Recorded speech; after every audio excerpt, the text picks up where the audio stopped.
Okay, so we had some trouble this week with some of the skills that we learned. So instead of learning a new skill on Friday like I had planned, we're gonna do some review and then have kind of a final quiz to give everybody to boost up their scores because the quiz scores that we saw this week weren't fantastic.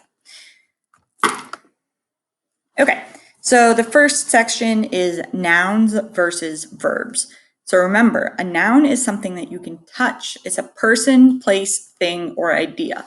So the only exception there is ideas because you can't touch ideas, but generally it's things that you can touch like a water bottle or a phone or scissors or a pencil. Okay, all of these things are nouns. Some more examples. Mom, cat, excitement. This is something that you can't touch, but it's still a noun.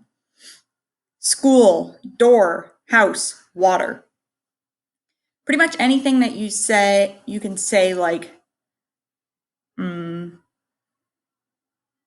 I have. So like, oops, I have a mom, I have a cat, I have excitement. That one's kind of weird. I have a school, I have a door, I have a house, I have water. Next is verbs. Verbs are an action. It's something you can do. So before we saw scissors, scissors were a noun, but if I'm doing something with them, I can make it into a verb, right? So I cut with scissors. Sometimes words can be both a noun and a verb, depending on where they are in the sentence. So like a good example of this would be rain. So if I said it's raining outside, that would be a verb because that's what it's doing, right? The action. Versus if I said the rain got me wet, in that case, then rain is an object because it's the actual water that's falling from the sky. A kind of quick way to check that might not always work, but if you can put the before it, it's probably a noun. And if you can put to before it, then it's probably a verb. Like here, I like to run. You wouldn't say I like the run. Or I like to walk. I like the walk. Maybe if you were talking about like a walkway, but probably not, okay? So the would go with a noun. Verbs would get to, to. So some more examples: run, walked, thought, is, loved, are. If you note, some of these verbs are in past tense. Walked and thought and loved.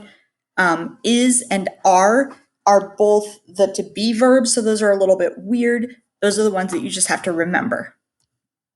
Okay, we're going to play a little game. You just have to tell me if it's a noun or a verb. Dog.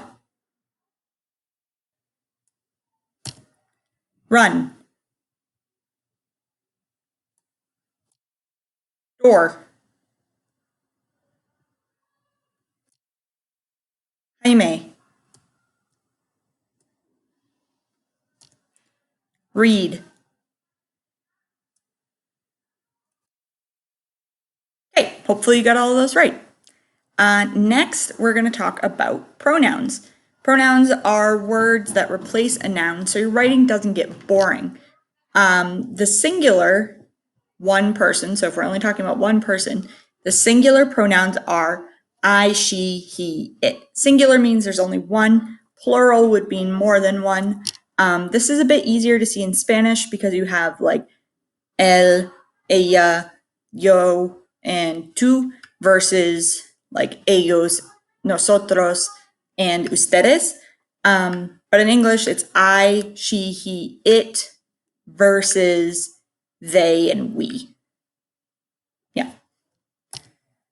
Okay, so you're going to pick the pronoun that fits in the blank. My name is Claudia, blank from Guatemala. Janet likes to read books. Blank does well in English class. Jorge watches TV. Blank likes anime. The tiger ate a piece of meat. Blank was hungry. The weather is nice today. Blank is warm outside. Okay, Our final section that we're going to talk about today is editing. So editing is when you just look at something that has mistakes and you have to look for the mistakes and fix them. There are some common mistakes that you should look for first. So the first thing you always want to check for is, does it have a capital letter at the beginning? So if you look at all of these, they all start with capital letters. This starts with the capital letter, starts with a capital letter, okay? So you always want to look for a capital letter. Next, you want to look for punctuation at the end. So here we have a period, here we have an exclamation point. It's not always a period, right? This doesn't even end with a period. So a lot of times if I say like what goes at the end of a sentence, everybody would be like a period. But keep in mind, we also have exclamation points and question marks. Okay, the next thing you want to look for is spelling. Make sure things are spelled right. On computers, you'll usually get the little squiggly lines unless your teacher tells you to turn that off. Finally, subject-verb agreement. So this basically only have to look out for this in the third person. So a lot of people like to leave the S off. So you might say like, she run upstairs, but you need to have an S at the end. So it'd be she runs upstairs, runs, R-U-N-S, runs. Okay, she watches sports. What time is it?